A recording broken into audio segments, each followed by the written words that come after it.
ากพูดหัวเล่าเก่าหัวหยา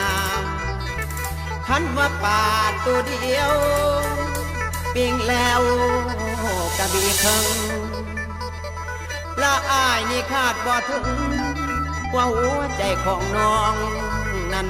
สิพันปีนว่าง่ายได้ละสั่งมาพลอยก็ปันกับเส้นได้พอผู้ไม่เข้าเงินหักกันมาหลายปีโหลดบ่มีในใจเจ้า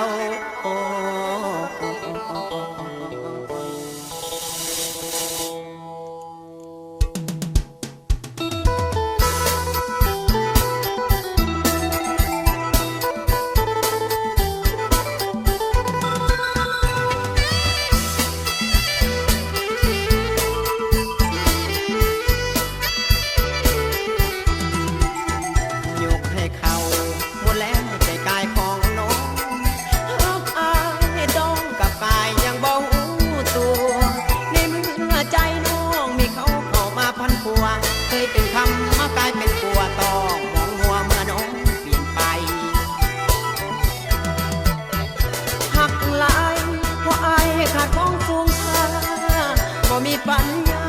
สิหามาดังใจรถขี่มือถือยิ้มแต่ซื้ออายขอใจหายสิตอกหาเงินอยู่ใส่เอามาให้เจ้าโน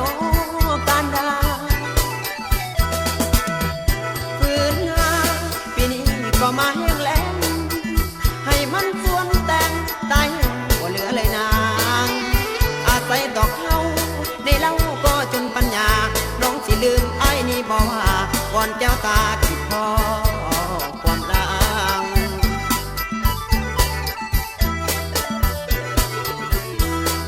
เหมือนมักอายไปมีหักใหม่ขอให้คิดพอเข้าที่ได้นั่งพันน้องตาบอกว่าเลยนะวางหัวใจให้กลับคืนก่อนน้องมาตอนให้ใต้หัวหูก็สิถือเป็นคู่พิตาลองกากันไอ้มันข้าหน่อยบอกขอมีใดว่าห่วงนอน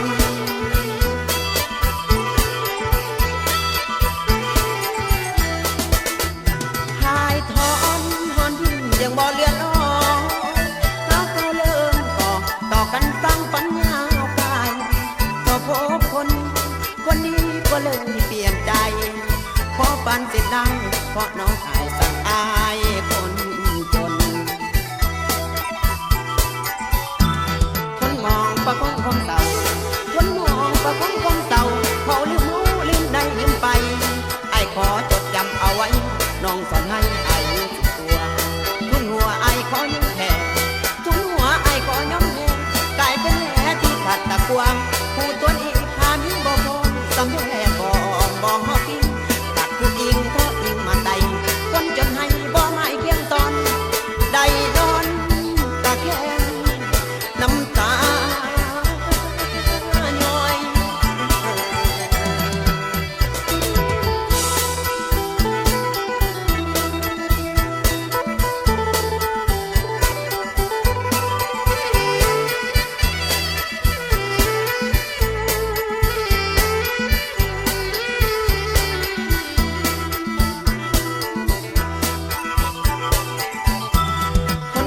ประคองความเศร้าคนมองประคองความเศร้าเขาลืมรู้ลืมได้ลืมไปไอ้ขอจดจำเอาไว้น้องสอน